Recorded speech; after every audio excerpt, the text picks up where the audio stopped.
Est-ce que quelqu'un désire être dans un Vox Pop? Yes!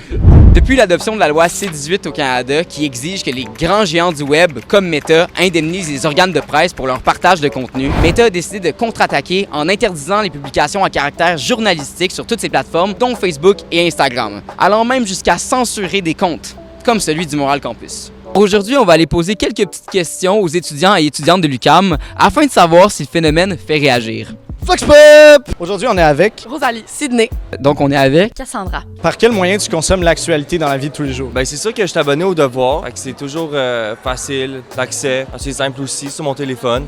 Principalement le Devoir papier, sinon sur les réseaux sociaux. Je consomme l'actualité sur plusieurs médias. D'abord TikTok, par la suite Parfois, quand je suis motivée, je vais lire la presse. Mais sinon, principalement sur Instagram, par des pages que je vais suivre. Beaucoup par les réseaux sociaux. J'utilise beaucoup de réseaux sociaux. Vraiment, en faisant des discussions avec des gens qui m'entourent, on aime ça dialoguer. Mon chum, il est beaucoup sur Twitter.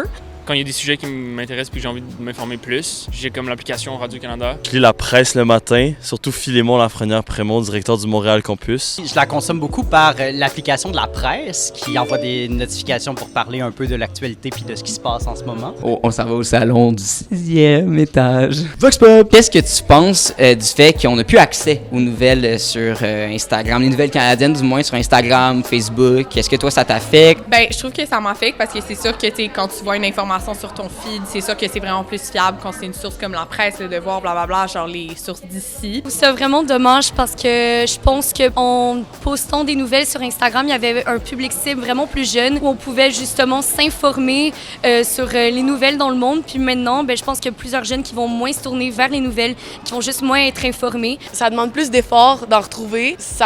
Je vais juste comme moins m'informer. Je vais parfois avec mes parents en parler ou comme écouter plus la télé. Ça va être plus difficile de me trouver comme des ressources. Là. C'est sûr que je vais retourner aux journaux très fort probablement. Ben, je sais que la raison pour laquelle Meta avait arrêté de permettre ça sur ses plateformes, c'était vraiment une raison monétaire parce qu'il s'était fait demander de payer l'information. Ça, je pense que c'est vraiment très important qu'on redonne aux personnes qui nous permettent de nous informer puis de communiquer. Non, parce que je consommais pas vraiment d'actualité perso sur Instagram, Facebook si je voulais une source qui était claire et concise et pertinente. Je crois que les sources qu'on peut trouver sur Facebook sont, ma foi, plutôt dégueulasses.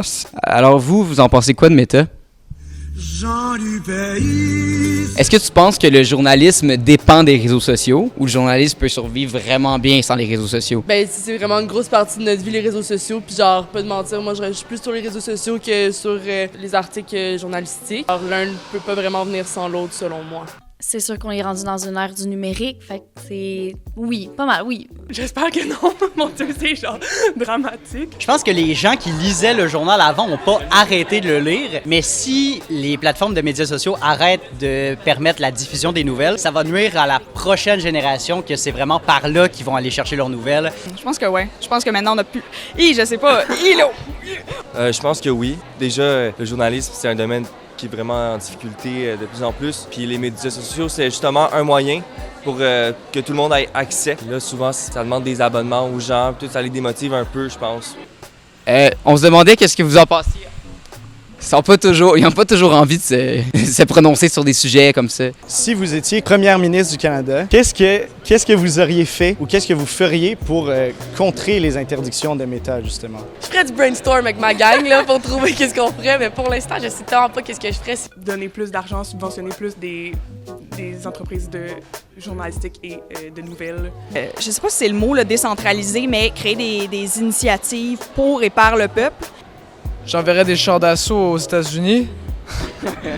En réponse à la décision de Meta, le gouvernement du Québec et Ottawa ont décidé de retirer les publicités gouvernementales, notamment sur Instagram et Facebook, en attendant une possible réconciliation ou une discussion au sujet du projet de loi C-18. Si vous voulez en savoir plus sur le conflit entre le Canada et Meta, n'hésitez pas à aller consulter notre dossier spécial sur le site internet du Montréal Campus. Juste là. C'est là. Ah ouais, clique.